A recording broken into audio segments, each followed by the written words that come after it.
Hey, good morning. What's up, y'all? I'm out here at the Castlemont Farm. It's Matthew, and I'm just gonna give you a little rundown about what's in store coming up. If you want to put in some work and help us for our fall planting, it would be much appreciated, much love. I'm right here at the front of the farm, and you can see it's looking a little rough. We got some weeds right here. This is kind of a perennial section. We got some collard greens and some rhubarb and some nopales, but in the middle on this number 5 right here row, there was some winter squash planted that's now on its way out, and so we're going to be transitioning this row. And so basically what we need to do is just come through and pull everything. You can kind of see it's a little tough because of all the plants and debris, but where it's brown right here, that's the pathway. So basically the bed starts on the edge here, and it's the same thing here. Watch out for the nopales. They have these spines. You don't want to get poked. Those hurt. But basically we could come through and pull out this whole row. Even the beautiful amaranth, we'll pull that out because it's going to go to seed and then start spreading. And you're going to take all those plants and bring them over here to the compost. And you see you got a little sign. Dry material is what we have. So that's going to go on the left. I do see this concrete. Not quite sure why that's in our compost zone. But if we can, let's throw the plants behind it. This is gonna be a real pain in the butt when we try to flip the pile. So let's put it in the back, and you can fill it up. I see there's gonna be a lot of plant material. So that should be a good amount of work. So we just wanna clear that bed, and then next week we're gonna come through and we're gonna put some cabbages in there. Got a bunch of cabbage that's ready. Over here on number 7, you'll see we have some tomatillos coming in. They're looking a little sad. It looks like there's some nutrient deficiency. You can see the yellowing. And so we're gonna also want to transition this. We just got to be careful with these tomatillos since we haven't harvested yet. May try to harvest for Monday's CSA. But again, this is gonna have to transition pretty soon. I think we may want to hold off on this at least for another week as our farm manager transitions, and then we can kind of come in and clean some stuff up. And then finally, last row over here, number 14, right next to the grapes. You can see it's pretty cleared, and what we want to do here is we can just take a hoe and just chop through these weeds. Come through and chop. We have some really bad weeds, this Bermuda grass. I'm gonna come through. I got a torch. We're gonna torch it before we plant. But basically want to clear it. And as you kind of come through, you'll see there's some tomatillos on the ground, but you'll see this.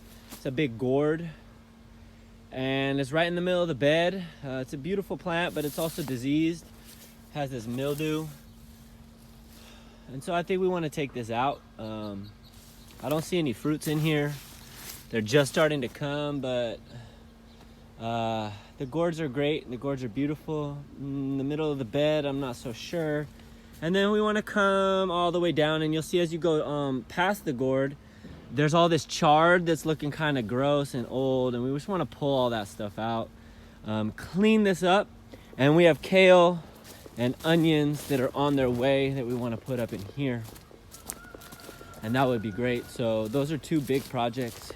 If you have the capabilities and the skill, as well as the energy to work on those, much appreciated.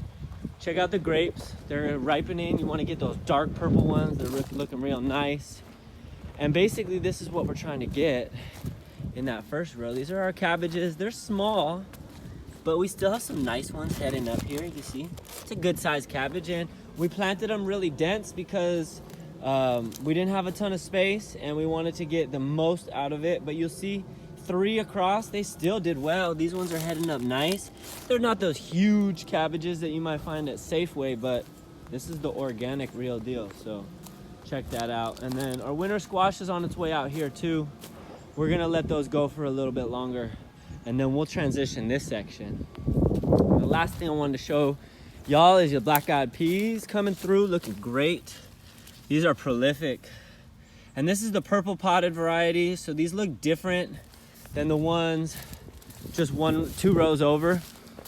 And we'll just do a quick little show and tell so you can kind of see what we're dealing with. So I'm picking these.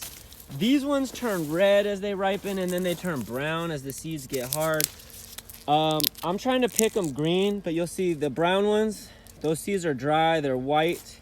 And those are the black-eyed peas you probably know and familiar with. If we get them a little bit before, so this is not quite dry, you see it bendy. Pull that one, pop that open, see it's green. You can eat those fresh and they're so yummy and flavorful. So it's really just how you want to eat them. So let's check out the purple potted row and you'll see, again, as the pods ripen, they turn purple. The green ones are still forming. You can see there's not much definition.